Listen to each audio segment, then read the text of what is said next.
तो पिछली कक्षाओं में हमने देखा हुआ था कि कैसे प्राचीन भारत इतिहास की शुरुआत हुई थी। हमने देखा हुआ है कि कैसे पाषाण काल हुआ, उसके बाद फिर सिंधु घाटी सभ्यता और उसके बाद वैदिक युग की शुरुआत हुई और इसी सिलसिले में हमने इसको आगे बढ़ाते हुए कहा बौद्ध दर्शन, जैन दर्शन तक लाया हुआ था। आज की कक्षा से हम लोग कहाँ प्रारंभ करने वाले हैं? प्राचीन भारत का स्वर्णिम युग मगध के उदय से शुरू करते हैं। मगध राज्य का उदय होता, मगध एक हिसाब से 16 महाजनपद था जिसको मैंने आपको पहले बताया हुआ है। तो 16 महाजनपद में से सबसे शक्तिशाली था मगध। इसका उदय क्यों हो पाया, कॉसेस कारण क्या थे, उसको भी हम लोग एक बार विस्तार पे देखेंगे। मगध के उदय से हर्षवर्धन तक हमारा ये वाला सेगमेंट होने वाला है। तो इस वाले को भी हमने दो पार्ट में बांटा हुआ है, तो हम लोग पहली कक्षा में प्रयास करेंगे मगध के उदय से लेकर के गुप्त तक इसको लेकर के जाते हैं। उसके बाद फिर गुप्त साम्राज्य से इसको हर्षवर्धन काल तक और बनेगा तो साउथ इंडिया की जो डायनेस्टी है, चार प्रमुख डायनेस्टी, उसको भी इसी में हम लोग समाप्त करने का प्रयास करेंगे। तो ये हम लोग का पूरा ये रास्ता होने वाला है जिसमें हम लोग को चलना है। शुरुआत करें, चलिए।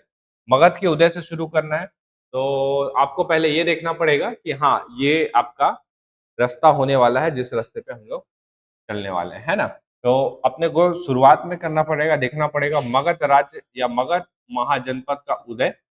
मगध का उदय होगा, फिर उसी में ही अलग-अलग राजवंश आते हैं, डायनेस्टीज़ आते हैं।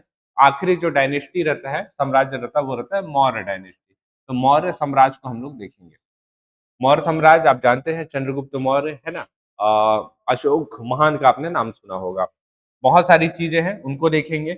जैसे मौर्य साम्राज्य समाप्त होता है तो उसके बाद आपका आक्रमण होता है, विदेशी आक्रमण पहला आप बोलेंगे तो यहाँ पे होता है।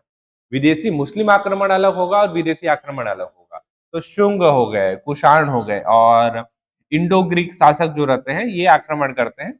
ये नॉर्थ ईस्ट वाले, नॉर्थ ईस्ट नहीं, नॉर्थ वेस्ट वाले साइड से आते हैं। तो इनके बारे में देखेंगे। आपने मिलिंद पन्हु का नाम सुना होगा, है ना? एक फेमस किताब है। तो ये यहीं से जो इंडो ग्रीक शासक है वहां से मिलिंद मिलिंद जो है वहां से आपको संबंधित मिलेगा।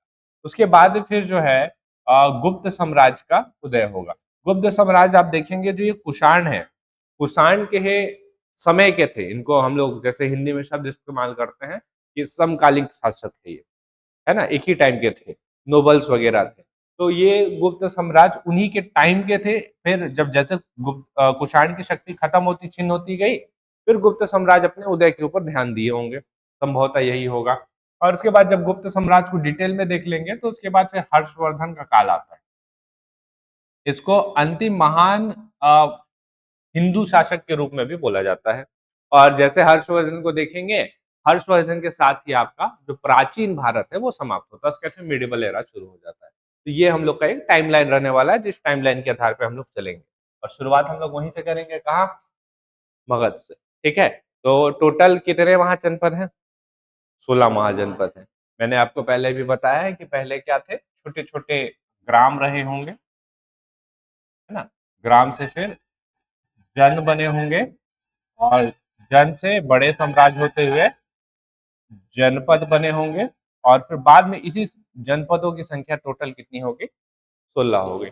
आज के हिसाब से अगर हम लोग बात करने का प्रयास करें तो जनपद मतलब जो हो जाएगा वो हो जाएगा राज्य। बड़े बड़े 16 राज्य रहे होंगे। कोई एक महान शासक आपको चाहिए जो 16 के 16 महाजनपदों को जीते, 15 को जीते और सबको एकीकरण करके अखंड भारत का निर्माण करे। वो मगध साम्राज्य में से ही निकलता है एक शासक जिसका नाम रहता है चंद्रगुप्त मौर्य। ठीक है, तो उसको भी हम लोग को लेकर के आना। उससे पहले हम लोग को देखना पड़ेगा मगध। अब मगध से पहले कुछ जो और जगह है, क्षेत्र है, उसको हम लोग समझ लेते हैं। जैसे मगध का ही उदय सर्वाधिक क्यों हुआ, ये वाला बात भी तो है। बाकी इतने ज्यादा विस्तृत क्यों नहीं हो पाए? मगध का ही उदय हम लोग क्यों देते हैं? राइस ऑफ मगध क्यों पढ़ते हैं? और भी चीजें तो हो सकती है जिसको पढ़ सकते थे, नहीं पढ़ते हैं लेकिन हम लोग, है ना? इनका एक राइवल था अवंती, मगध का। ये नाम दिख रहा है, ये अवंती आपको कहाँ देखने को मिलेगा? एमपी पे। मगध कहाँ पे है? पटना लीजिए इसको। ज्यादा बेहतर बिहार शब्द करें तो ज्यादा बेहतर रहेगा। बिहार अगल बगल का थोड़ा सा यूपी वाला एरिया, झारखंड वगैरह वाला एरिया पूरा ले लेंगे तो ज्यादा बेहतर है। तो बिहार नहीं, मगध आप बोल सकते हैं। बिहार झारखंड वाला थोड़ा सा यूपी वाला हिस्सा ऐसे जोड़ करके मगध बनता था। अवंती एमपी में पड़ता था। तो इनमें सबसे 16 महाजनपद थे, दो मैंने गिना दिए। कौशल भी था एक, वत्स भी था, चेदी भी था, है ना? पांचाल भी था, गांधार भी था आपका। तो ऐसे करके 16 महाजनपद थे। लेकिन हम लोग मगध का उदय पढ़ते हैं। मगध का उदय का प्रमुख कारण ये था कि वहां पे वो ऐसा क्षेत्र था ना, वो मतलब प्राकृतिक वनस्पतियों से भरा पड़ा था। उसके अलावा आपको उस क्षेत्र में बसने के लिए वो सारी सुख सुविधा, भौतिक सुविधाएं थी, जिसके कारण मगध राज्य का ही उदय हो सकता था, राइस ऑफ मगध ही हो सकता था। एक बार देख लेते हैं हम लोग कि राइस ऑफ मगध के कारण क्या थे। देखिए, सबसे पहला चीज आप देखेंगे, मगध की जो भूमि थी वो बहुत ज्यादा उपजाऊ भूमि थी, कृषि अधिशेष थी और विशाल सेना का भरण पोषण करने के लिए पर्याप्त थी, है ना। एक थे आप मगध का मतलब समझ गए हैं, बिहार, बिहार यूपी और पटना झारखंड वाला जो क्षेत्र है, तो मतलब जेंगेटिक प्लेन पे है वो, मैदानी एरिया पे पड़ रहा है। मैदानी एरिया जहाँ पे गंगा ब्रह्मपुत्र का दोआब वाला क्षेत्र है, तो ऑब्वियस सा बात है कि कृषि जो रहेगा वो बहुत बेहतर यहाँ पे हो रहा होगा। दूसरा जो सबसे प्रमुख कारण है मगध के उदय का, वो है आपका लौह अयस्क। जब लोग कॉपर का हथियार इस्तेमाल कर रहे हैं, तांबा का हथियार इस्तेमाल कर रहे हैं, वहां पे ये लोहे का, आपको पता है लोहा तो बहुत ज्यादा मजबूत होता है ना। लोहे की खोज कब हुई थी, ये क्वेश्चन भी पूछता है। तो जो पुराना डेटा है हमारे पास उसके हिसाब से एडी होगा ना, 1000 बीसी, एडी बीसी होना चाहिए, एडी में तो कुछ ज्यादा आगे आ जाएगा। 1000 बीसी बिफोर क्राइस्ट जो रहता है आपका, लोहा का खोज होता है। ये लोहा वही धातु है जिससे बोला जाता है कि आर्यन ने बाद में डोमिनेट किया था, भारत पे कब्जा किया या आर्यनाइजेशन की प्रक्रिया को आगे बढ़ाया, अपने आप को स्थापित किया, जो भी आप बोल लीजिए। तो मगध वाले क्षेत्र में देखेंगे, आज के डेट में भी आप देखेंगे तो झारखंड आता है। आया झारखंड, झारखंड में तो लोहा का भंडार है। ठीक है, आज के डेट में भी आप देखेंगे झारखंड और उड़ीसा के क्षेत्र में अच्छा खासा लोहा है। टॉप 3 स्टेट अगर बात करें तो झारखंड, उड़ीसा और छत्तीसगढ़, यही 3 आते हैं। तो उस टाइम पे शायद पता ना रहा हो लोगों को कि छत्तीसगढ़ में भी इस लेवल का लोहा है। ये तो छत्तीसगढ़ का भी नाम आपको देखने में, मतलब ऐतिहासिक पृष्ठभूमि में आप देखेंगे छत्तीसगढ़ का भी नाम रखा। ऐसा नहीं कि इस टाइम पे छत्तीसगढ़ का नहीं रहा होगा, लेकिन एक क्षेत्रीय राजवंश के तौर पे ये कहीं पे पड़े हुए होंगे, ये होगा। ठीक। और गंगा नदी है ना, व्यापार करिए, परिवहन करिए, है ना। और एक चीज और है, अभेद किला आपको किसका मिल जाएगा, जैसे राजगिरी पटना का बात करेंगे ना हम लोग, कुछ आपके पहाड़ों के साइड से गिरे हुए हैं, है ना। और क्या बोलते हैं, कुछ जो जगह है वो आपके नदियों से घिरे हुए हैं, मतलब प्राकृतिक आपको सुरक्षा प्रदान कर रहा है, जो वहां का राजधानी है उसको। तो उदय होने के तो ये अपने आप में बहुत बड़े कारण है। और एक और दो कारण अगर आप देखेंगे, इतना सारा चीज आप हर एक चीज प्रोवाइड करा दीजिए, लेकिन आपको महत्वाकांक्षी राजा नहीं मिले, तब आप उदय नहीं कर। आप कुछ भी, अगर ये नहीं भी रहता ना और महत्वाकांक्षी राजा रहता, तब भी मगध का उदय होना था।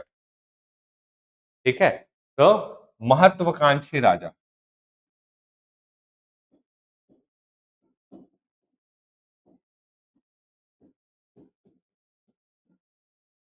जैसे बिंबिसार आएगा, जैसे देखिए कितना महत्वाकांक्षी रहते हैं कि पिताजी जो है राजगद्दी नहीं दे रहे, पिताजी को मार दो, राजगद्दी ले लो।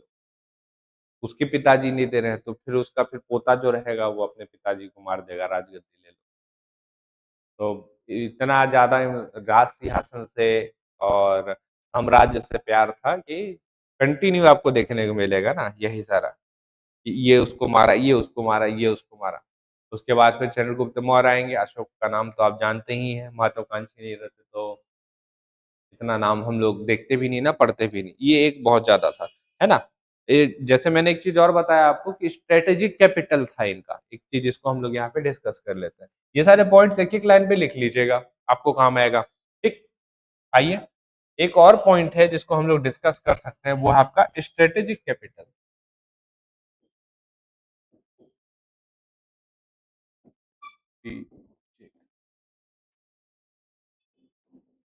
जैसे कि मैंने आपको बताया है कि इनका जो कैपिटल था वो ऐसा था कि चारों साइड से घिरा हुआ है ना। आप जिसका बार बार नाम सुनेंगे, सबसे पहला है राजगिरी।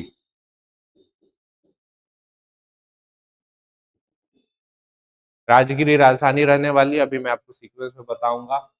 5 पहाड़ों से घिरा हुआ है, अपने आप में अभेद है, कहाँ से घुसेंगे आप? पहाड़ चढ़ करके आएंगे, जब तक आप पहाड़ चढ़ेंगे ऊपर खड़े हुए लोग देख लेंगे आपको कि आ रहे हैं। ठीक है, इसके बाद ये हो गया, इसके बाद बच जाता आपका पटना या पाटलिपुत्र, इसका नाम भी आपने सुना हुआ है। तो ये जो था नदियों से घिरा हुआ था।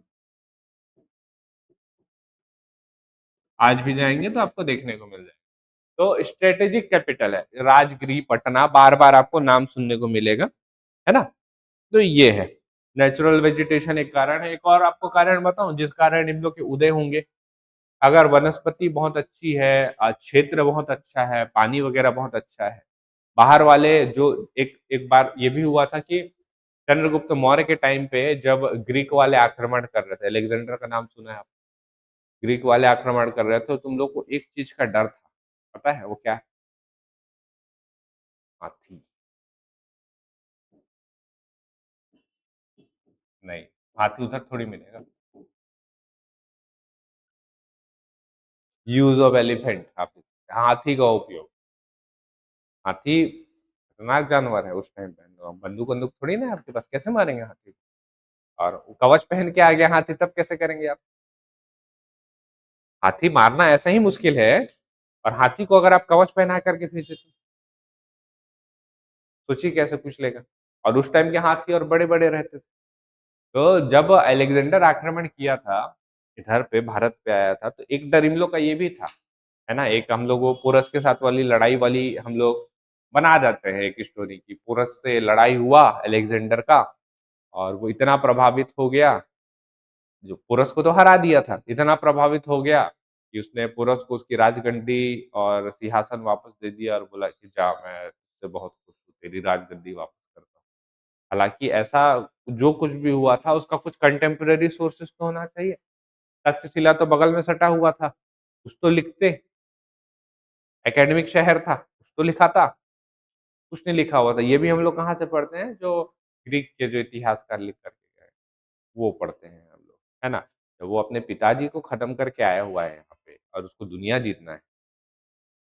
हराता पोरस को, पोरस को हराने के बाद भारत में घुसता। कुछ तो डर रहा होगा, ये तो क्यों घुसेगा, क्यों नहीं घुसेगा? जब उतना दूर से हम लोग आए हुए हैं तो क्यों नहीं घुसेंगे, घुसना चाहिए था, है ना। लेकिन ये अलेक्जेंडर का जो आगमन है ये इंपॉर्टेंट है। अगर ये नहीं रहता तो जो मैं आपको बता रहा हूँ ना, इंडो ग्रीक, बैक्टीरिया, मिलिंद, है ना, रुद्रदामन, कुषाण राजवंश, हम लोग सब अंदर एंटर नहीं करते। नॉर्थ वेस्ट से हम लोग एंटर नहीं करते। हालांकि कुषाण जो रहते हैं उन लोग नॉर्थ ईस्ट से आते हैं, लेकिन बाकी लोग तो नॉर्थ वेस्ट से आते हैं, तो हम लोग एंटर नहीं करते। वो उस साइड पे अफगानिस्तान और कुछ क्षेत्र की जगह को जीत करके गया हुआ था, अपने लोगों को बैठा करके गया हुआ था। उसके बाद के जो वंशज रहेंगे हम लोग आक्रमण किया था। तो हाथी बहुत बड़ा कारण भारत में नहीं घुस पाने का। ठीक है। और बाद में हालांकि सोच के देखिए, इतने शक्तिशाली, बस राजा ही तो गया आपका अलेक्जेंडर, इतना ही शक्तिशाली था, तो 305 में आक्रमण किया था इसका सेनापति मगध में। इसका प्लान था इंडिया को जीतने का, इंडिया को भेजने का। 305 में आक्रमण हुआ था, उस टाइम पे चंद्रगुप्त मौर्य था। अफगानिस्तान तक खदेड़ा था इन लोग, है ना। और उस टाइम पे सेल्यूकस निकेटस, उस टाइम जो उसका सेनापति था, वही लीड कर रहा था, कमांड कर रहा था। अभी कौन गया आपका? सिर्फ अलेक्जेंडर ही तो गया है, बाकी सब तो सेना वही है। सेल्यूकस निकेटस कर रहा था आक्रमण, आक्रमण किया। चंद्रगुप्त मौर्य उसको अफगानिस्तान तक खदेड़ा है। कहाँ से? सिंध से अफगानिस्तान तक खदेड़ा हुआ है पूरा। मजबूरी में संधि करना पड़ा, बेटी का विवाह करवाना पड़ा चंद्रगुप्त मौर्य से। उस वाले पूरे क्षेत्र को आजाद करवाया चंद्रगुप्त मौर्य। तो शक्तिशाली आप इतने ही ज्यादा थे तो शक्ति का प्रदर्शन दिखाते। ब्रेथ ऑफ गॉड, दिखाना था, नहीं दिखा पाए। ठीक है, इसको देखेंगे हम लोग चंद्रगुप्त मौर्य में। तो ये सारे कारण हैं जिसके कारण मगध का उदय हुआ था। क्लियर है? समझ में आ पाया? चलिए आगे। चलिए, यहाँ तक ये समझ में आ गया, तो अब आते हैं हम लोग, ये मगध में आपको देखने को मिलेंगे। दो राजधानी है जिसके ऊपर बार बार हम लोग का ध्यान जाएगा। एक फ्लो चार्ट बनवा दूंगा मैं आप लोगों को कि कब राजधानी चेंज हुई है, कौन चेंज किया है, और किसका सीक्वेंस कैसा चला आ रहा है, एक फ्लो चार्ट में काम करेंगे हम लोग। तो राजगिरी राजधानी रहेगा, बाद में इसी को चेंज करके पाटलिपुत्र, फिर कुछ लोग आते हैं फिर राजगिरी चेंज करते हैं, फिर बाद में एट लास्ट जाकर के पाटलिपुत्र, ऐसे गोल गोल घूमते रहे। ठीक है, शुरू में राजगिरी रहेगा, पटना रहेगा, कुछ टाइम के लिए वैशाली बना देते हैं, ठीक, उसके बाद फिर से पटना बना देते हैं।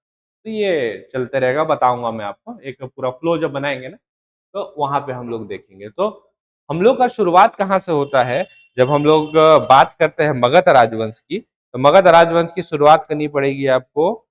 प्रथम राजवंश जो था, प्रथम सबसे प्राचीन वंश के संस्थापक थे बृहदत्त।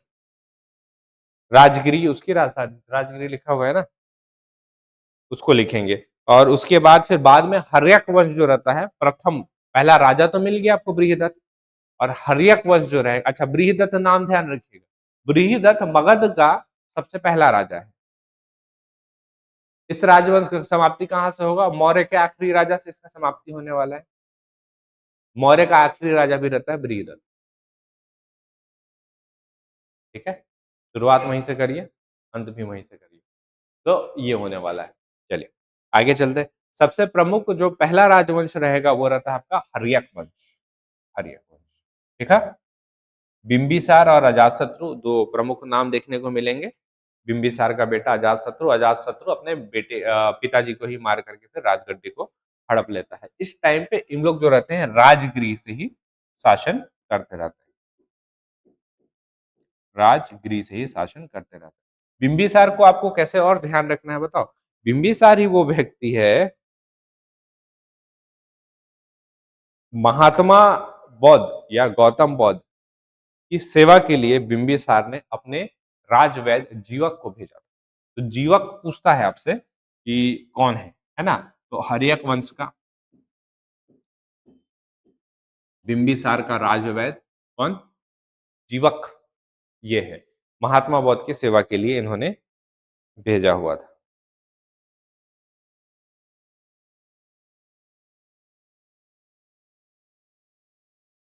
ठीक है, और फिर बाद में अजातशत्रु मार करके हर्यक वंश को अपने कब्जे में ले लेता है। ठीक, ये हो गया, मार के ही लेता है ना।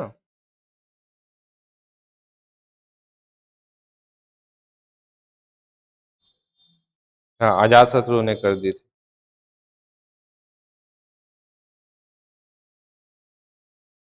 ठीक, उसके बाद फिर कौन आता है, बिंबिसार, अजातशत्रु, अजातशत्रु के बाद है उदयीन। आपको अभी एक फ्लो चार्ट बता दूंगा मैं। उदयीन वो कौन है, अजातशत्रु का बेटा, और वो कैसे राजा बना, पिताजी को मार करके, है ना। तो ये पटना से शासन करता है। अभी राजगृह था दोनों, देखेंगे आप तो दोनों बाप बेटे के पास। ये उसका पोता आया, राजधानी कहाँ लेकर के गया, पटना लेकर के गया। अब उदयीन को मारता है, शिशुनाग डायनेस्टी का कोई एक व्यक्ति रहता है ना। नया डायनेस्टी आता, मगध राज्य वंश है ना, साम्राज्य है पूरा, उसके अंतर्गत आ रहा है। तो उदयीन को मारने वाला एक व्यक्ति रहता है, जो कि रहता है आपका नागदशक। उदयीन का पुत्र नागदशक। उदयीन का एक बेटा आएगा जिसका नाम रहेगा क्या, नाग दशक। नाग दशक आएगा। अब नाग दशक को शिशु नाग जो रहता है उसका हत्या कर देता है, और फिर वहां पे नया राजवंश का स्थापना करता है जिसका नाम रहता है शिशुनाग डायनेस्टी। ठीक है, शिशुनाग डायनेस्टी आया। अब जो अवंती मैंने आपको बताया था, अवंती अभी तक क्या कर रहे हैं इन लोग, उसके साथ सामंजस्य स्थापित करके चल रहे हैं। वो शिशुनाग डायनेस्टी वाले अवंती को खत्म कर देंगे पूरा। नहीं तो अवंती राइवल था ना, मगध का एग्जैक्ट राइवल था, उदय होने पूर्ण रूप से नहीं देता। तो शिशुनाग डायनेस्टी वाले आए, फिर बाद में शिशुनाग डायनेस्टी को समाप्त करके आते हैं नंद डायनेस्टी वाले। नंद डायनेस्टी का ही रहता है महापदम नंद। अब इसी का ही स्टोरी आपने देखा और सुना है। इसी महापदम नंद का जो वो है ना, क्या बोलते हैं, अ, दरबार में उनके रत्नों में से एक वो कौन थे पता है, चाणक्य, विष्णुगुप्त, कौटिल्य, याद आया, जो अपने हिस्से का मांगते हैं तो मना कर देता है महापदम नंद। बाद में बोलते हैं कि नहीं, मैं अपने हिस्से का लेकर के रहूँगा। उसके बाद जाकर के चंद्रगुप्त मौर्य को ट्रेन करते हैं और उसके बाद फिर महापद्म नंद को हराते हैं और फिर नंद डायनेस्टी को समाप्त करके ये जो घनानंद है ना, महापद्म नंद, सॉरी, महापद्म नंद के बाद जो घनानंद आता है, घनानंद के समय, है ना? और घनानंद को फिर पराजित करते हैं चंद्रगुप्त मौर्य और चंद्रगुप्त मौर्य फिर यहाँ पे मौर्य साम्राज्य की स्थापना करते हैं। तो ये चलने वाला है आपका पूरा का पूरा राइज ऑफ मगध। शुरू करें? एक फ्लो चार्ट में आपको बता देता हूँ, इससे आप आराम से समझ पाएंगे कि हाँ, ये चीज है जिसको अपने को ध्यान रखने की जरूरत है। शुरू करते हैं। शुरुआत करने वाले हम लोग मगध राज्य का उदय, है ना?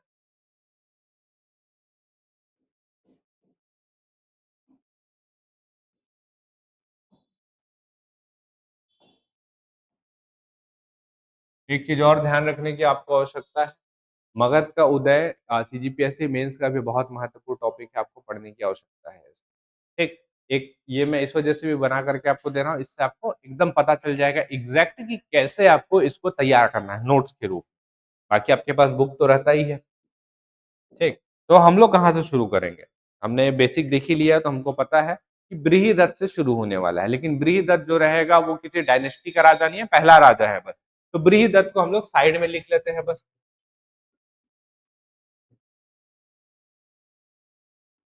ठीक, बृहदत्त से कुछ होना नहीं है, पहला राजा है, लेकिन ठीक है, करना तो पड़ेगा ही।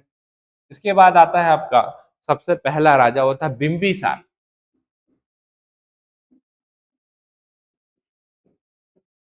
जो कि कौन सा, हर्यक, हर्यक वंश से संबंधित है। अब देखिए, आप नोट्स कैसे तैयार करते हैं, आपको ये तो फ्लो चार्ट में बनाना है इसको ना। तो आप नोट्स कैसे तैयार करते हैं, देखिए, उस टाइम पे चार ऐसे शक्तिशाली महाजनपद थे जहां से इनको समस्या हो सकता था। जब आप मेंस के परिप्रेक्ष्य में लिखेंगे तो आपको बिंबिसार में ये सारे पॉइंट को हाईलाइट करना पड़ेगा। एक पॉइंट तो आपको ये समझ में आ गया है कि मेरे को जीवक को इसमें एड ऑन करना है, क्योंकि राजवैद्य का जीवक था, ये लिखना पड़ेगा आपको। तो आपको क्या हाईलाइट करना है अभी सबसे पहले, कि कुछ ऐसे महाजनपद थे जिनसे इनका संबंध अच्छा था या अच्छा इन्होंने किया हुआ था, तो उनको हम लोग को हाईलाइट करने की आवश्यकता है ना? तो जिसमें से कौन कौन से थे आपके, कौशल, वैशाली और पंजाब, यहां से इन्होंने मैरिज ट्रीटी करके उनको अपने साथ मिला लिया। मैरिज ट्रीटी हमेशा होता है। तो बिम्बिसार क्या किए थे, तीन,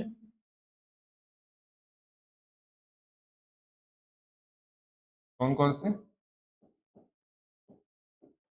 कौशल,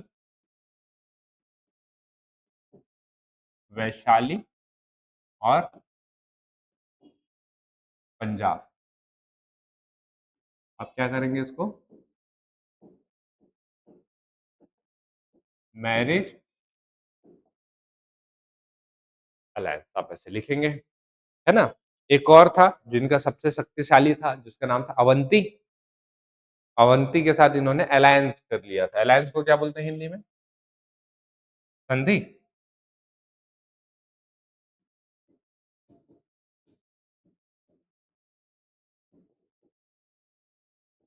जी, तो इससे आपको समझ में आ गया कि बिंबिसार ने क्या काम किया था, है ना? एक और चीज हम लोग इसमें हाईलाइट करेंगे, जो कि है जीवक।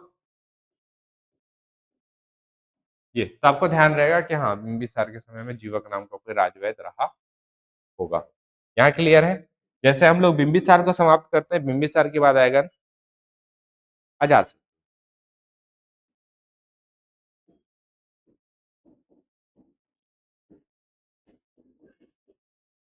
अजात शत्रु, अब अजात शत्रु पिताजी को समाप्त करके ही आता है, बेटा है ना? तो दोनों राजधानी कहाँ रखते हैं, ये जरूरी है अपने लिए। तो ये दोनों राजधानी कहाँ रख रहे हैं, कहाँ रख रहे हैं,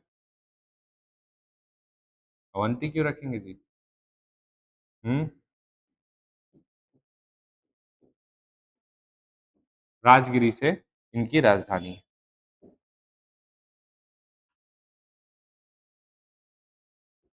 बेटा है ना, तो बेटा लिख दीजिए आप।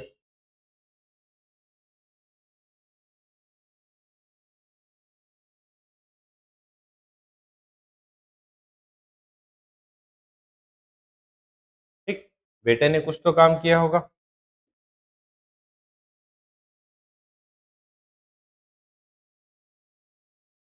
क्या था? कौशल।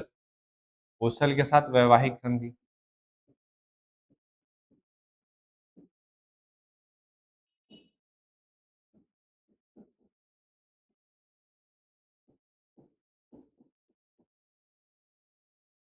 कौशल के साथ वैवाहिक संधि, और कुछ जगह था जिसको इसने जीता था।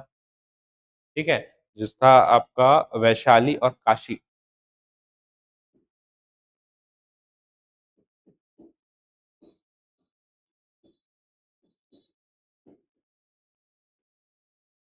वैशाली और काशी को इसने जीता था, तो आप इसको ऐसे ले लेंगे। आगे चले। अजात शत्रु का बेटा आएगा जिसका नाम रहेगा उदयीन।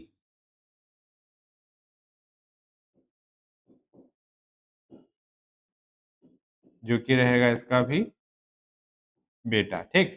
उदयीन कुछ खास है नहीं, उदयीन का सिर्फ एक ही चीज दिखता है कि राजधानी क्या रखेगा ये, पटना या पाटलिपुत्र।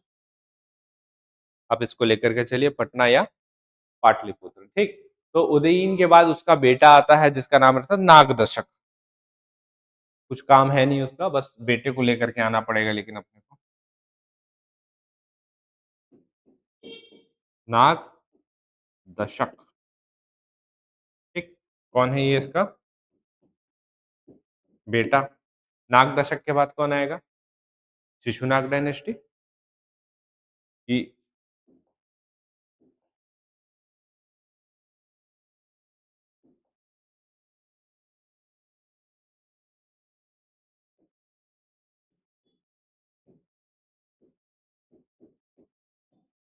शिशुनाग डायनेस्टी वाला आता है। ये जो राजधानी रहता है वो कहाँ रखता है? वैशाली में। और अवंती को समाप्त करता है।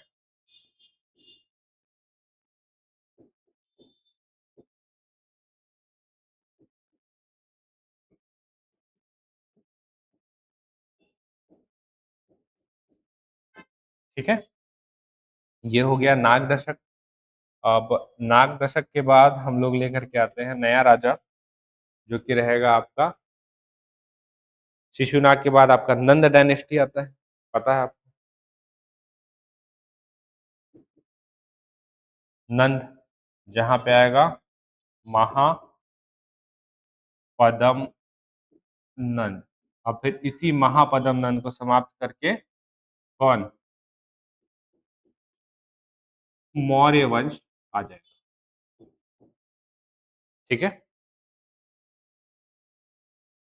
हालांकि नंद का एक और काम भी है, आप देखेंगे तो अलेक्जेंडर का जो इन्वेजन था, जो अलेक्जेंडर अंदर आने का प्रयास कर रहा था, क्योंकि चंद्रगुप्त मौर्य जो है वो अलेक्जेंडर से थोड़ी ना लड़ रहा है, वो तो सेल्यूकस निकेटस से लड़ रहा है। तो महापदम नंद ही वो व्यक्ति है, उसी के टाइम पे, हालांकि वो राजा भले क्रूर रहा होगा, लेकिन उसी के एक डर के कारण अलेक्जेंडर जो था वो भारत में अंदर एंटर नहीं किया। तो ये है आपका मगध राज का उदय जो आपको बनाना है शॉर्ट में। ठीक है।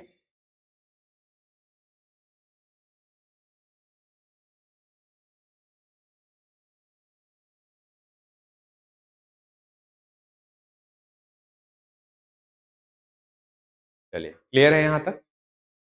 हम लोग का हो गया मगध राज का उदय समाप्त। यहाँ क्लियर है सब? समझ में आ गया होगा सारा कुछ। ऐसे शॉर्ट भी करना है आपको, ये भी समझ में आ गया। चलिए, अब आते हैं मौर्य साम्राज्य में डायरेक्ट। तो आपको ये तो समझ में यही आ गया है कि मगध में जब नंद डायनेस्टी रहेगा उस टाइम पे घनानंद और लास्ट में महापदम नंद, तो महापदम नंद को ही बाद में चंद्रगुप्त मौर्य पराजित करते हैं और भारत में मौर्य डायनेस्टी की नींव डालते हैं। मौर्य डायनेस्टी आपका तैयार हो गया है यहाँ पे।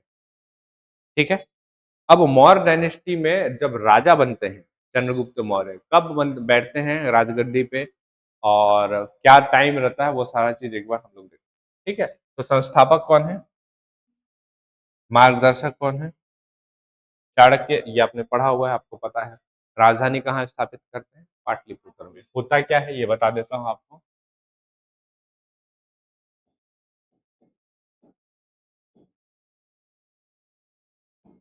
महापदम नंद को पराजित करके चंद्रगुप्त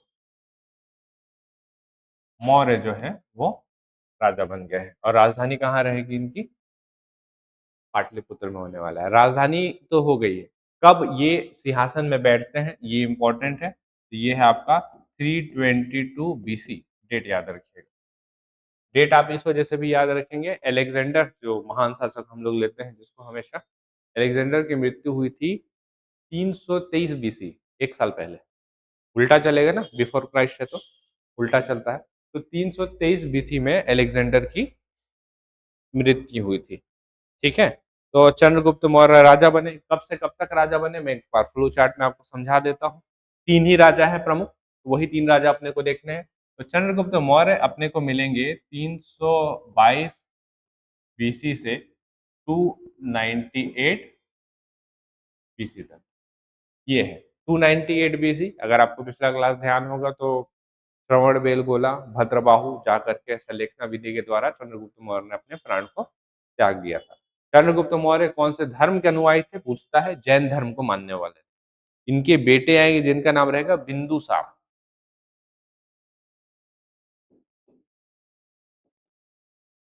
बिंदुसार याद रखिएगा, ये चंद्रगुप्त मौर्य और हेलेना का बेटा नहीं है। ये हो सकता है दूसरी पत्नी रही होंगी उनका बेटा हो, लेकिन ये हेलेना का बेटा नहीं, हेलेना जिससे मैंने आपको बताया था सेल्यूकस निकेटस को हरा करके फिर उसने वो किया था, ये वो नहीं है ना? तो बिंदुसार का शासन रहता है 298 बीसी से 273 बीसी।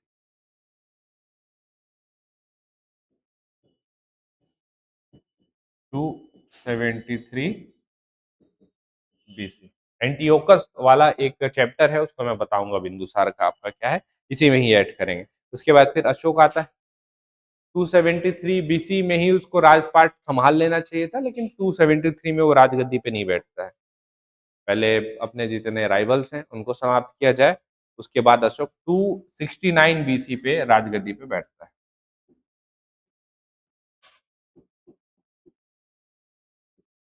269 बीसी पे राजगद्दी पे बैठता है और 232 बीसी तक ये शासन करता है। कलिंग आक्रमण पता है आपको? कलिंग में आक्रमण हुआ था जिसके बाद हिंसा त्याग दिया, याद आया? तो यहीं पे 261 बीसी में होगा। ठीक है? तो यहीं पे ही आपको देखने को मिलेगा। शुरुआत करें? एक एक को लेना पड़ेगा, एक एक को थोड़ा सा समझना पड़ेगा, उसके बाद ही हम लोग को समझ में आएगा। चलते हैं, चलिए इसी पेज में प्रयास करते हैं कि तीनों राजा को हम लोग साथ में ले लें, है ना? तो एक शॉर्ट नोट भी आपका तैयार हो जाएगा।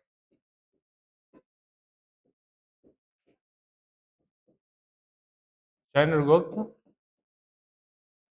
मौर्य की बात हो रही है, ये कब? 322 बीसी पे राजगद्दी पे बैठा हुआ था। चंद्रगुप्त मौर्य से संबंधित कुछ चीजें हैं उसको देख लेते हैं। जो हम लोग को अभिलेख और प्रमाण मिले हैं उसमें चंद्रगुप्त मौर्य को एक नाम से जाना गया है जिसको बोला गया सेंट्रोकोटस। सेंड्रोकोटस। बहुत टाइम तक ये पता नहीं कर पा रहे थे कि सेंड्रोकोटस नाम का राजा कौन है। बाद में जेम्स प्रिंसेप, जेम्स प्रिंसेप ही है ना, जस्टिन,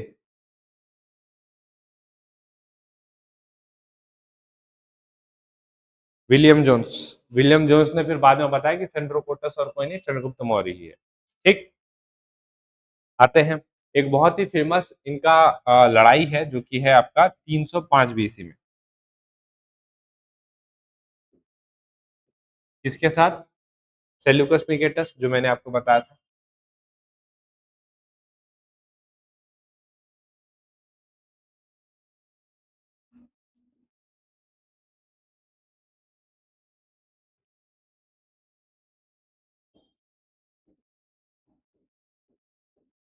ठीक है, सेल्यूकस निकेटस के साथ लड़ाई है किसका? चंद्रगुप्त मौर्य का। अब सेल्यूकस निकेटस क्या करता है, 323 एडी में तो समाप्त हो चुका है अलेक्जेंडर। अब कुछ गृह युद्ध चल रहे थे, वो सारी चीजों का निपटारा करके कि मैं अलेक्जेंडर के सपने को पूरा करूँ आता है और सोचता है कि लड़ाई करके देखते हैं। तो चंद्रगुप्त मौर्य बुरी तरीके से पराजित करता है 305 बीसी में, है ना? और जो बेटी रहती है हेलेना, फोर्सफुली शादी होता है उस टाइम पे, मैरिस्टिटी खुद दे देते हैं कि आप मेरी बेटी से विवाह कर लीजिए वाला। तो ये हुआ था।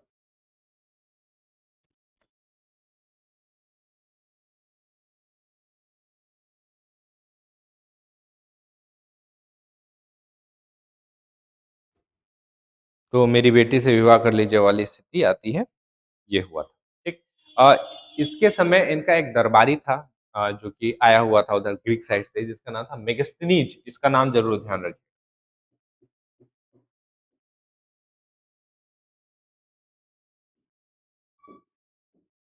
मेगास्थनीज, है ना? ये इनके दरबार में ही था और एक बहुत फ़ेमस किताब लिखी है। याद है बुक का नाम? मेगास्थनीज की किताब इंडिका, है ना?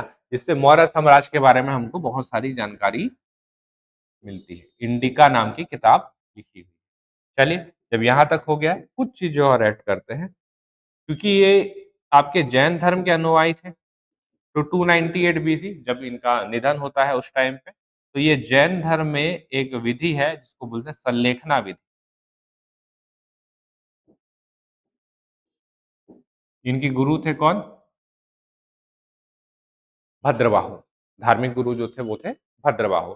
तो भद्रबाहु श्रवणबेलगोला कर्नाटक चले गए थे। उस टाइम पे बँटवारा भी हो गया था जैन संप्रदाय में, तो श्वेतांबर और दिगंबर को लेकर के। तो दिगंबर के जो हेड थे वो थे भद्रबाहु, है ना? तो वो गए श्रवणबेलगोला, वहाँ पे चंद्रगुप्त मौर्य ने 298 में ही संलेखना विधि के द्वारा, संलेखना विधि में क्या होता है, ना अन्न, ना जल ग्रहण करें, आप तप में रहते हैं और तप करते हुए आप अपने शरीर को त्याग कर देते हैं। 8 दिन लगे, 10 दिन लगे, 15 दिन लगे, लेकिन आप कुछ भी अन्न जल ग्रहण नहीं करेंगे, सिर्फ आप तप में रहेंगे।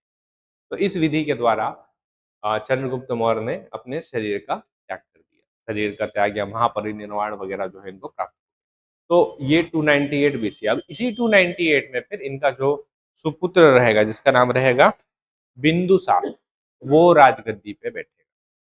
यहाँ तक क्लियर है? चलिए, बिंदुसार को लेकर के आते हैं।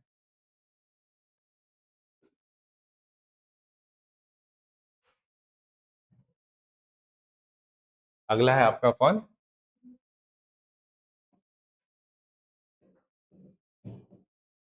बिंदुसार। बिंदुसार 298 बीसी। ठीक है? 298 बीसी में बिंदुसार आता है। बिंदुसार का एक और नाम रहता है, जो रहता है अजात अमात्र शत्रु। अमात्र ही है ना? अमित्रघात, सॉरी, अमित्रघात।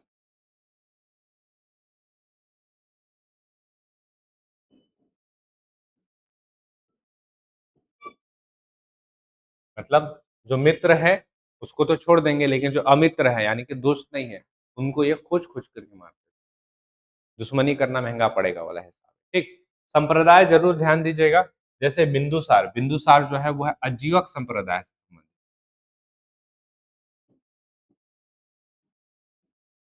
अजीवक संप्रदाय क्या होता है? जब इसकी स्थापना हो रही थी, जैन और बौद्ध की स्थापना हो रही थी, तो एक संप्रदाय उस टाइम पे और लेकर के आया हुआ था, अजीवक। अजीवक संप्रदाय का क्या मानना है कि जो कुछ भी हो रहा है वो प्रलय पहले से निर्धारित है, हम उसमें कोई फेर-बदल नहीं कर सकते। लेकिन ले दे कर के क्या है कि मक्खली गोचाल, इसके जो संस्थापक रहेंगे उसका नाम था मक्खली गोचाल। ले दे कर के मीनिंग क्या निकल के आता है कि जो हो रहा है वो ऑलरेडी लिखा हुआ है।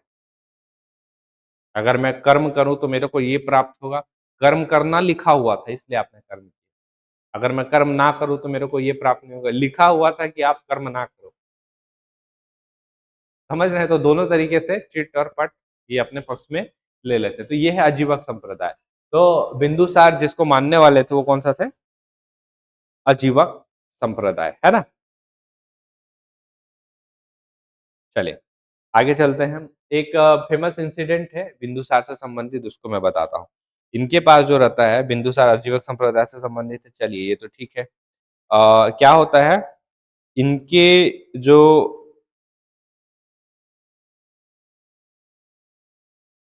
एंटियोकस ने डायमेकस को भेजा था, ठीक है।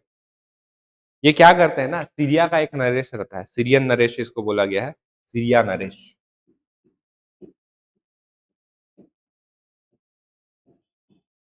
सीरिया नरेश जिसका नाम रहता है एंटियोकस, एंटियोकस का नाम जो है ना, कस है कि गस? एंटियोगस होना चाहिए।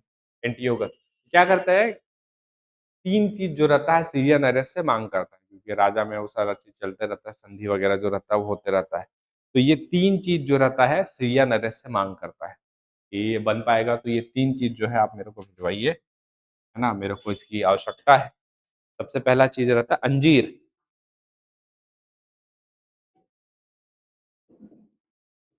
दूसरा चीज़ जो रहता है वो रहता है आपका, ये इसके बिना कैसे बनेगा? शराब, ठीक है? हाँ, और तीसरा चीज़ जो रहता है वो रहता है दार्शनिक।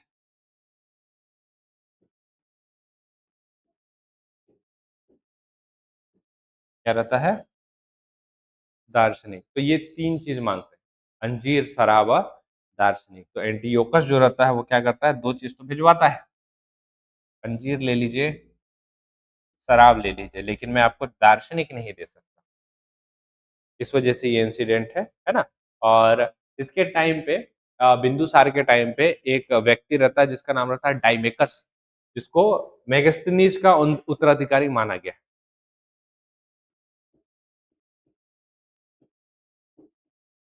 डाइमेकस इसके दरबार में रहता है, ये भी सीरिया का ही है। इसको मेगास्थनीज का उत्तराधिकारी माना गया है। क्लियर है? चलिए,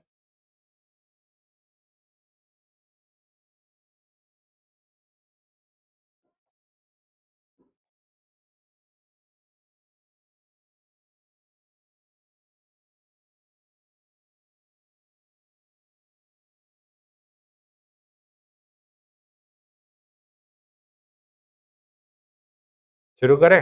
अगला, जो कि है अशोक। अशोक बहुत सारी चीज़ें हैं, आप क्या-क्या देखें, क्या-क्या ना देखें, है ना?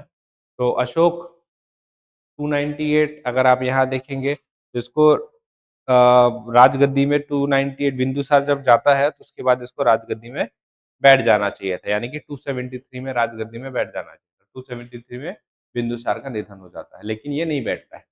ये बैठता है 269 में राजगद्दी पे, ठीक है?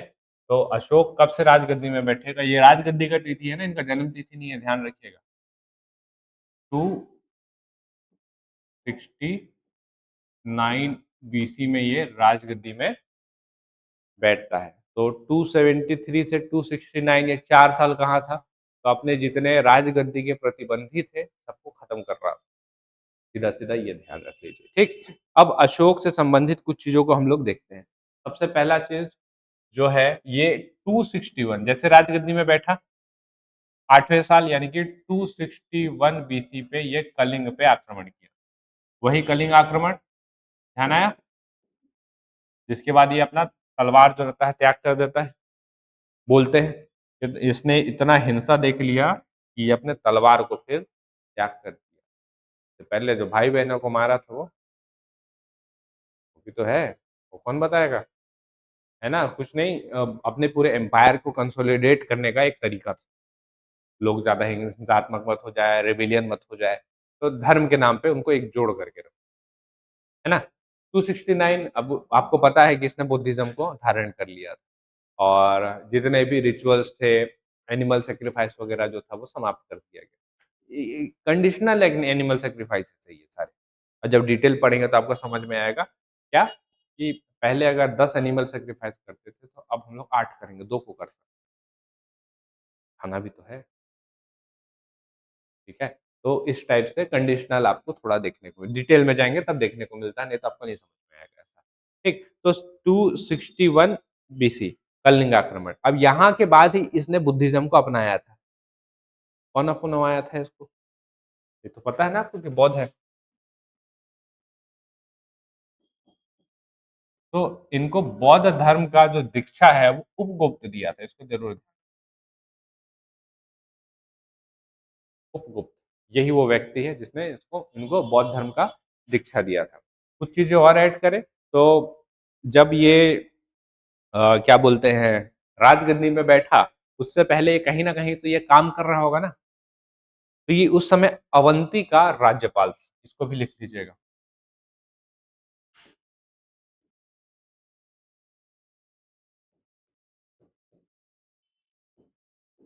क्या था? अवंती का राज्यपाल था। अलग अलग नाम आपको इनकी देखने को मिलेंगे, है ना? प्रियदर्शनी नाम से भी है, रूममदेई अभिलेख भी है इनका। पात्रेदी फेंटलर, इन्होंने खोज की थी इनके शिलालेखों की। और बाद में पढ़ा जेम्स प्रिंसेप में। ये सारे लोग, ये फैक्चुअल डेटा है, ये सारा चीज आप लोग देखते चलिएगा। इनकी जो धम्म की पॉलिसी थी उसके बारे में मैं आपको थोड़ा सा बता देता हूँ। इनकी जो 14 शिलालेख हैं वो महत्वपूर्ण है, तो इसको जरूर देख लीजिएगा। इनके कितने शिलालेख मिलेंगे आपको? 14 शिलालेख देखने को मिलते हैं। अलग अलग शिलालेख में अलग अलग चीजें हैं, ये आप लोग को पढ़ना पड़ेगा खुद से। जैसे पहला ही शिलालेख रहता है, ये धम्म पॉलिसी का हिस्सा है। पहला शिलालेख रहता है जहां पे ये क्या करते हैं? पशु बलि की निंदा करते हैं। वही बोला, 10 की जगह पे 8 करो, 2 को छोड़ो वाला ये, है ना? 13वें शिलालेख में कलिंग अभिलेख, कलिंग शिलालेख के बारे में, कलिंग युद्ध के बारे में वर्णन है। 11वां जो शिलालेख है उसमें धम्म पॉलिसी के बारे में लिखा हुआ है। 14वां शिलालेख जो है उसमें धार्मिक जीवन बिताओ, इसके बारे में लिखा हुआ है। ठीक है? तो कलिंग वॉर की वजह से बहुत सारी चीजें जो हुई थी, हम लोग इनका जो मेन धम्म पॉलिसी है उसको देखते हैं, क्योंकि इकलौता राजा था उस टाइम पे जिसने पूरे समाज को व्यवस्थित करके, संगठित करके समाज को नियंत्रित करने का प्रयास किसी ने किया था, तो वो अशोक ही था। पॉलिसी लेकर के आया ना, धम्म पॉलिसी, कि धार्मिकता के आधार पे आप आगे बढ़ेंगे, है ना? आपको ये करना चाहिए, मैं ये ऑर्डर देता हूँ, ये चीज होना चाहिए। ये तो हुआ है। एक, आइए 14 शिलालेख में यही लिख देते हैं, जगह है अपने पास तो। पहले शिलालेख में क्या किया इन्होंने? पशु बलि, पशु बलि की निंदा। 11th में आपको धम्म पॉलिसी के बारे में इनका देखने को मिलेगा। 13वें में कलिंग वॉर के बारे में जिक्र है। और जो 14वां है उसमें धार्मिक जीवन बिताओ। जीवन बिताओ मतलब बोल रहे हैं ना कि आपको ये मानना पड़ेगा, ठीक है? तो धार्मिक जीवन बिताओ, ये सारा चीज लिखा हुआ है।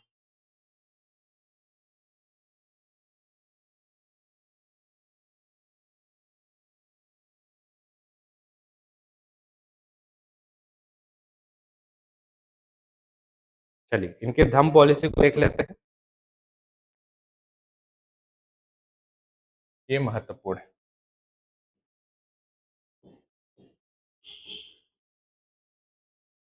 पहला राजा था जिसने धर्म के आधार पे चीजों को कंट्रोल करने का प्रयास किया था।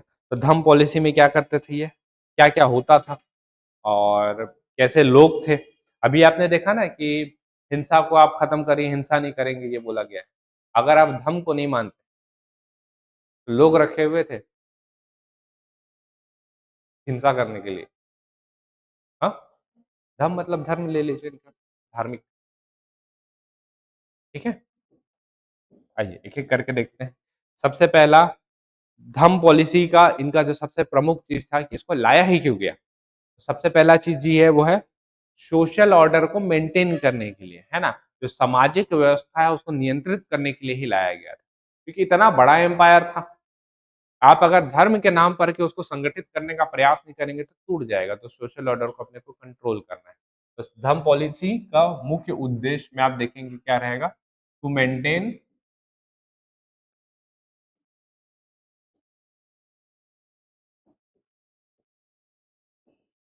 Social order, to maintain social order. Clear है ये, है ना? सोशल ऑर्डर मतलब समाज को नियंत्रित कर रहा है। कैसे मेंटेन हो रहा है समाज को नियंत्रित, आप कैसे करेंगे? पॉइंट लिखेंगे तब ना समझ आएगा। हाँ, आपने देखा पशु बलि की निंदा, तो पशु बलि निंदा होगा ना। आप समाज को नियंत्रित कैसे करेंगे?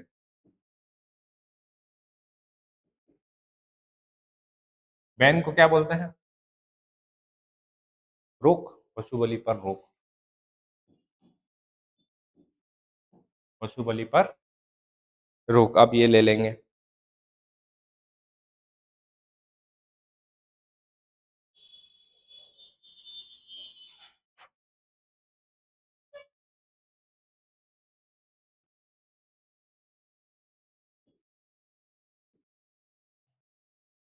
वुमेन्स का रिस्पेक्ट भी बढ़ाया गया, है ना? सोशल ऑर्डर को मेंटेन कैसे किया गया, उसमें एक वुमेन रिस्पेक्ट भी कैसे, बहुत सारे उस टाइम पे ऐसे सैक्रिफाइसेस होते थे, ऐसे रिचुअल्स होते थे जिसमें महिलाएँ होती थी। बताओ, ठीक है? जो महिलाओं के खिलाफ रिचुअल्स होते थे, हटाओ सीधा। तो वुमेन का रिस्पेक्ट बढ़ेगा। पॉइंट इसमें लिखना होगा तो आप लिख लीजिएगा कि वुमेन के जो स्थिति थी उसको उसके ऊपर काम करने का प्रयास किया गया। ठीक है, आप ये लिख सकते हैं। पूरी जनता को बोला गया कि अपने परिवार वालों का, ब्राह्मण का और राजाओं का क्या करिए आप, सम्मान करिए।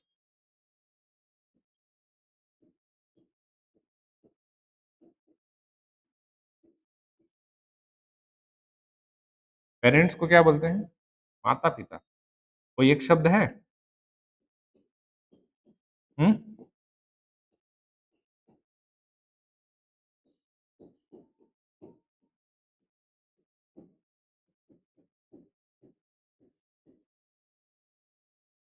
इनका सम्मान करने के लिए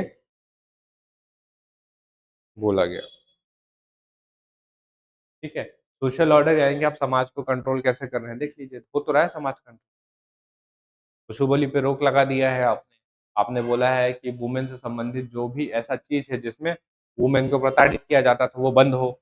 आपने बोल दिया माता-पिता, राजा, ब्राह्मण का सम्मान करें, और एक चीज़ और बोला है कि आप धर्म को मानेंगे। जो इंस्क्रिप्शन लिखे हुए हैं, जो अभिलेख लिखे हुए हैं, इसको धम्मपाली बोला गया है। फिर पाली आ रहा है ना, नेपाली पाली, ब्राह्मण, ब्राह्मण बोल रहा हूँ, सॉरी, बौद्ध। तो क्या लिखा गया है? धम्मपाली को मानना। धम्मपाली को मानेंगे भी आप? ठीक है? धम्म पॉलिसी में आगे चले, अगले पॉइंट की ओर आगे बढ़ते हैं। धम्म महामात्रास को अपॉइंट किया ये, सब हिस्ट्री का हिस्सा।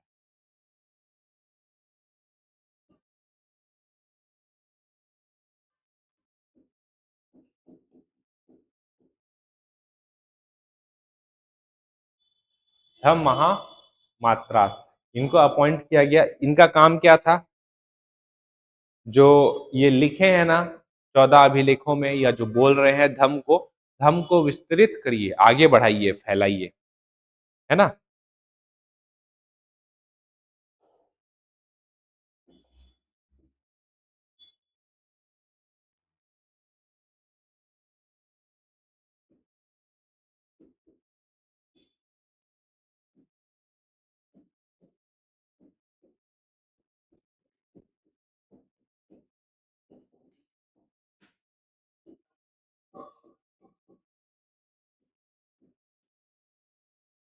नियुक्ति धम्म को फैलाने के लिए ये बोला गया है। अगला है, इसी धम्म में से ही आप निकालेंगे तो एक है आपका राजूकाश, इनकी नियुक्ति की गई थी। उनका क्या किया जाए जो धम्म को नहीं मान रहे हैं? हम्म,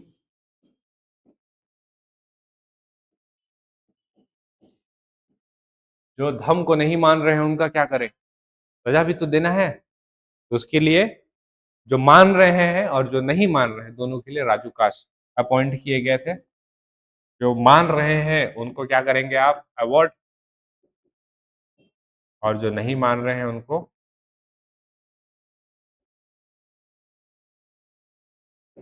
पनिश। ठीक है?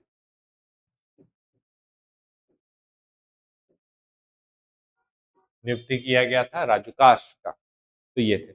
अब जब आप आपको यही दिखेगा कि जब ये हिंसा का मार्ग छोड़ दिए, तो राजूकाश क्या कर रहे हैं?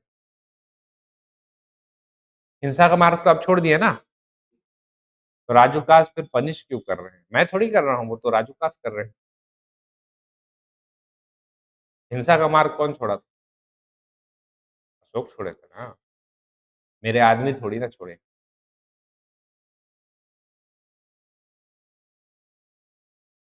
तो ये है धम्म, इनका धम्म पॉलिसी। क्लियर हुआ थोड़ा कि कैसे कंसोलिडेट करना है आपको, इतना बड़ा एम्पायर है ना? और धम्म को अडॉप्ट ही क्यों किया गया? तो सबसे पहला ही पॉइंट आपका आ जाएगा टू कंसोलिडेट द एम्पायर। इतना बड़ा एम्पायर है, वो तो फिर आपने कंसोलिडेट कर दिया, सबको पूरा एकीकरण करने के लिए आपने धर्म को लगाया। उसके बाद फिर एकीकरण करके आपने क्या किया, सोशल ऑर्डर को कंट्रोल किया। सोशल ऑर्डर कैसे कंट्रोल किया आपने, धम्म महामात्रस की नियुक्ति करके, और कैसे, राजूकास की नियुक्ति करके। तो सबसे पहला पॉइंट हालांकि आना चाहिए था, वो था टू कंसोलिडेट एम्पायर,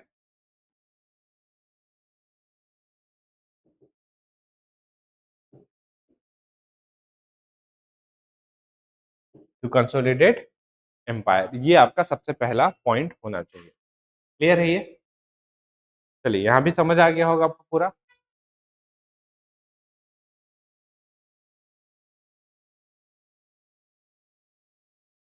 चलिए, यहाँ आपने अशोक को पूरा देख लिया है, यहाँ हमने समझ लिया है कि मौर्य एम्पायर में क्या हुआ, कैसे हुआ। और भी बहुत सारी चीजें यहाँ अशोक से रिलेटेड आप लेकर के जाएंगे तो बहुत सारी चीजें मिलेगी, है ना। पॉलिटिकल यूनिफिकेशन आप देखेंगे एक हिसाब से अशोक ही करता है। ये सारे लोगों को धर्म के नाम पे आप जोड़ रहे हैं ना, अभी तो भारत एक होगा। पहला राजा ऐसा कोई दिखेगा जो रिलीजियस टॉलरेंट आपको देखने को मिलेगा, सहिष्णु, जबरदस्ती फोर्सफुली बौद्ध नहीं बनाने का कोशिश कर रहा है, नहीं तो पूरा भारत को बौद्ध नहीं बना देता एक ही बार में। सोच के देखिए एक बार के लिए, जब राजा इतना शक्तिशाली, पूरा कंट्रोल है महाजनपदों में, तो पूरा नॉर्थ इंडिया को बौद्ध नहीं बना देता। लिखा वो ये भी तो हुआ है कि ब्राह्मण्स की रिस्पेक्ट करो, ब्राह्मण्स को भी बौद्ध बना देते। तो ये था पहला राजा था जो सोशल ऑर्डर, जो सामाजिक व्यवस्था है उसको नियंत्रित करने का प्रयास किया। तो ये सारी चीजें हैं इसमें, है ना। और फॉल क्यों हुआ, मौर्यों के गिरने के या हारने के क्या कारण रहे, बता सकते हैं?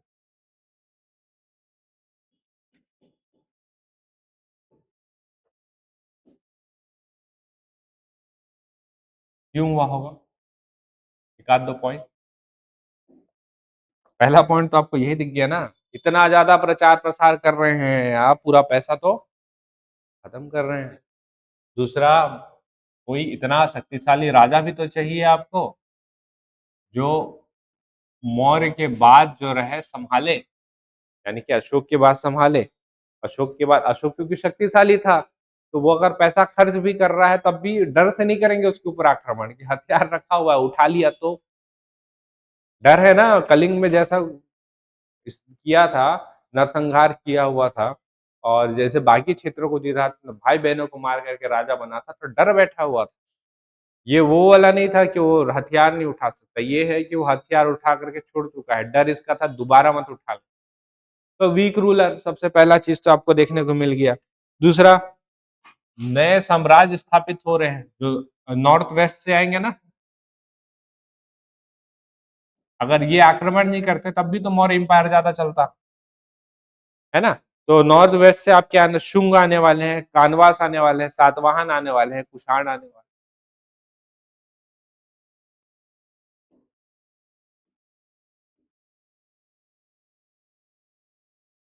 कुषाण तो हालांकि बाद में आते हैं, लेकिन ठीक है, लिख सकते हैं। नॉर्थ ईस्ट से ये लोग आने वाले हैं। फाइनेंशियल क्राइसिस, सबसे पहला वित्त आपदा, सबसे बड़ा कारण तो यही रहा होगा। पैसा आप छोड़ देते तो आने वाला जो था, पीढ़ी जो रहता वो करता, पैसा का व्यवस्था, पैसे से वो बाकी सारी चीज़ों को व्यवस्थित करने का प्रयास करता। आप भी चले गए, पैसा भी लेते गए, क्योंकि आपने पूरा पैसा, मतलब बौद्ध बौद्ध उसका मूर्तियों का निर्माण कराओ, बौद्ध गुफाओं का, विहारों का निर्माण कराओ, प्रोपोगेट करो, इसको यहाँ भेजो, उसको वहाँ भेजो।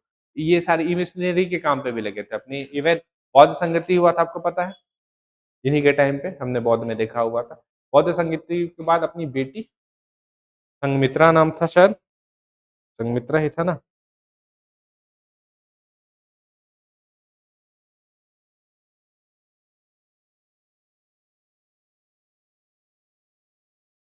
संघमित्रा, ठीक है। और अब उनका बेटा महेंद्र, ये दोनों को बौद्ध धर्म के प्रचार प्रसार के लिए भारत से बाहर भेजे। हुआ ना, ना प्रचार प्रसार में ही पैसा आप लगा रहे हैं, वित्त आपदा एक आना ही था। तो उसके बाद दो और चीज है, एक तो आपको दिख गया कि नॉर्थ वेस्ट से आक्रमण होना है। इसका अगले बार का हम लोग का जो टॉपिक है वो भी यही है, नॉर्थ वेस्ट का जो आक्रमण है वो। और ब्राह्मणिक रिएक्शन भी है एक।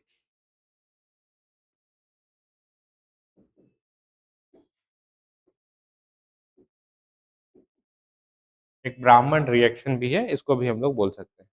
क्योंकि धम्म जब आप पॉलिसी लगा रहे हैं, तो देखिए इन्होंने अभी इतनी पूरी व्यवस्था बना करके रखी हुई है ब्राह्मण उस टाइम पे, कि जितने भी रिचुअल्स हैं, जितने भी सेक्रीफाइस है, किलिंग ऑफ एनिमल है, ये सारे उस टाइम पे ब्राह्मण के इनकम के सोर्स थे।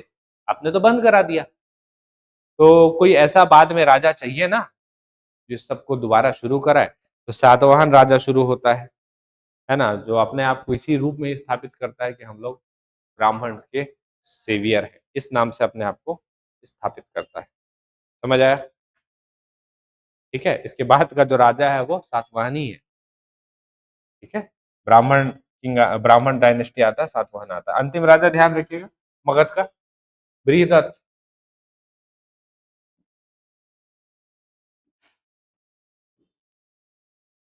मौर्य से ही संबंधित है। ठीक है? यहाँ पे आपका मौर्य साम्राज्य समाप्त हो गया है। बस मैं आपको इंट्रोड्यूस करवा देता हूँ, नॉर्थ वेस्ट से जो आक्रमण होने वाला है वहां से 4-5 लोग हैं। इसके बाद के जो रहेंगे, सातवाहन रहे। अच्छा, पहले क्या करवा ले, ब्राह्मण और सातवाहन पहले करवा दो क्या? इंट्रोड्यूस करवा देता हूँ आपको नॉर्थ वेस्ट से। इसके बाद मौर्य के बाद ब्राह्मण किंगडम आना है, उसके बाद सातवाहन आना है, और नॉर्थ वेस्ट का आक्रमण होना था। तो नॉर्थ वेस्ट को इंट्रोड्यूस करा दे रहा हूँ। कल की क्लास से हम लोग देखेंगे क्या, ब्राह्मण, सातवाहन और जो नॉर्थ वेस्ट का आक्रमण है वो। उसके बाद फिर शक को लेकर के आएंगे, फिर कुषाण को लेकर के आएंगे और गुप्ता को लेकर के आएंगे। ये हम लोग का क्लास रहने वाला है। ठीक है? तो हम लोग अगर आगे चलें, अशोक महान, धम्म पॉलिसी आपने ये देख लिया पूरा, धम्म नीति आपने देख लिया, पतन कैसे हुआ समझ गए हैं इसको। इसके बाद क्षेत्र शक्ति और सांस्कृतिक संक्रमण आप देखेंगे तो शुंग, कर्ण, कुषाण, ये सब का उदय हुआ, जो मैंने आपको बताया कि उदय होना अभी बाकी है इनका। ठीक है? और गुप्त साम्राज्य का उदय होता है, लेकिन गुप्त साम्राज्य को हम लोग कल की क्लास में देखेंगे। तो हम लोग का जो मेन बच गया है, इसके बाद क्या होना है वो समझा देता हूँ आपको सबसे पहले। इसके बाद ब्राह्मण साम्राज्य का उदय होना है। ठीक है? ब्राह्मण साम्राज्य का उदय होना है, जो कि पुष्य शुंग मित्र, आपने नाम सुना होगा। मगध पर शुंग वंश की नींव डाली, और ब्राह्मण ये उससे संबंधित है ये, है ना?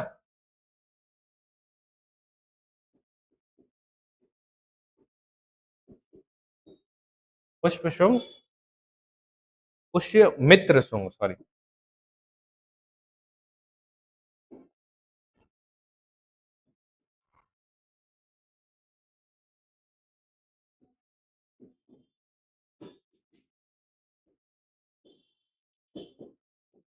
ठीक है? ब्राह्मण साम्राज्य कौन? पुष्य मित्र शुंग, ये हम लोग को देखने को मिलता है। इसी के टाइम पे मिनेंडर नाम का एक राजा था, जिसको हम लोग भारत में जो आक्रमण होता है ना नॉर्थ वेस्ट में, वहां पे देखते हैं। मिनेंडर नाम का जो राजा था, उसने पुष्यमित्र शुंग को पराजित भी किया था। पुष्यमित्र शुंग जो है अश्वमेध यज्ञ करवाया था, और यज्ञ किसने करवाया था ये जरूरी है। पुष्यमित्र शुंग ने 2 बार अश्वमेध यज्ञ करवाया था। यज्ञ करवाने वाला कौन था पता है? पतंजलि। पतंजलि इनके दरबार में, ये है क्वेश्चन।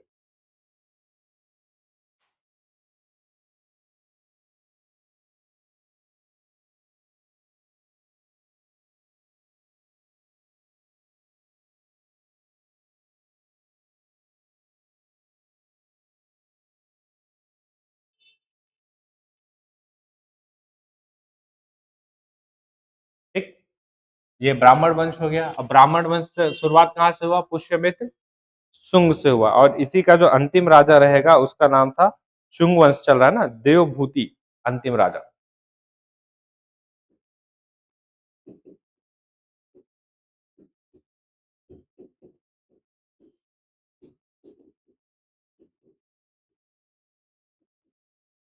देवभूति अंतिम शासक, ये फर्स्ट शासक।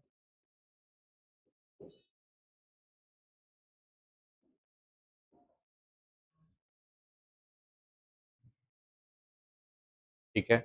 इसके बाद जो कण्व वंश का आता है, इसके बाद शासन देवभूति के बाद आता है कण्व वंश, और कण्व वंश के बाद आता है सातवाहन वंश।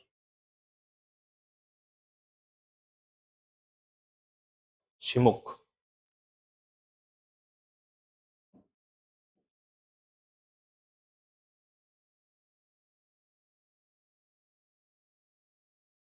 कण्व लिखा हुआ है ना।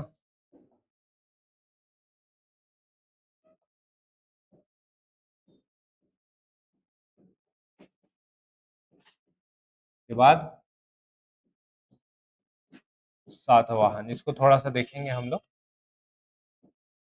सातवाहन वंश देखना है, उसका जो पहला शासक रहता है वो रहता है शिमुख। ठीक है, शिमुख नाम का पहला शासक आपको देखने को मिलेगा। राजधानी प्रतिष्ठान महाराष्ट्र, इसके बारे में आपने पढ़ा हुआ भी है, सीजी हिस्ट्री में भी आपने देखा हुआ है। इससे संबंधित कुछ चीजें हैं, इसको हम लोग को देखना है। इसको अभी छोड़ दीजिए, इसको हम लोग देखेंगे। सातवाहन मैंने इंट्रोड्यूस करा दिया है। उसके बाद नॉर्थ वेस्ट वाले जो शासक हैं आपके,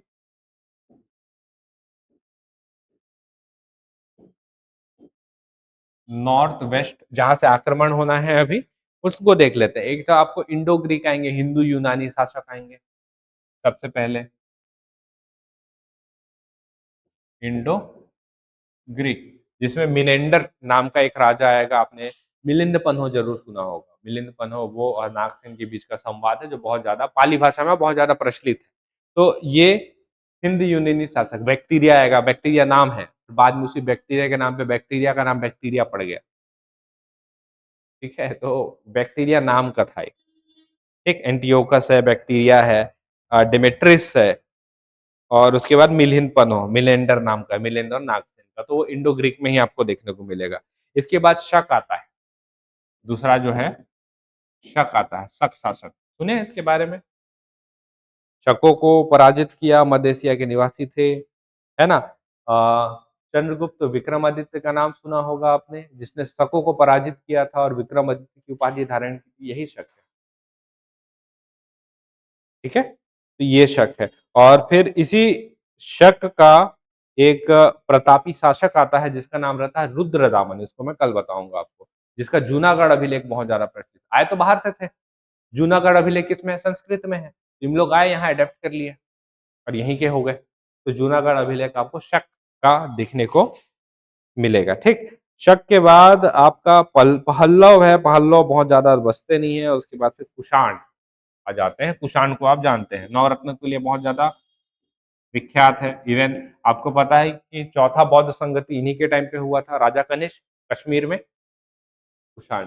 तो हम लोग कल देखेंगे शुरुआत में सातवाहन, उसके बाद नॉर्थ वेस्ट का जो आक्रमण हुआ है वो, उसके बाद फिर हम लोग कुषाण तो ले ही रहे, कुषाण के बाद गुप्ता एम्पायर को लेकर के आएंगे। गुप्ता के बाद किसको? गुप्ता के बाद ज्यादा कुछ खास बचेगा नहीं। दक्षिण के राजवंश है और हर्षवर्धन का टाइम है, इतना ही बचता है। ठीक है, तो इसको हम लोग कल की क्लास में कवर करेंगे। यहाँ तक सब सही है? चलिए, कल की क्लास में इसको यहीं से ही हम लोग कंटिन्यू करने वाले हैं। यहाँ तक आपको रिवाइज करना है, यहाँ तक आपको कंप्लीट करना है। अगले क्लास में मिलेंगे हम लोग। चलिए, थैंक यू।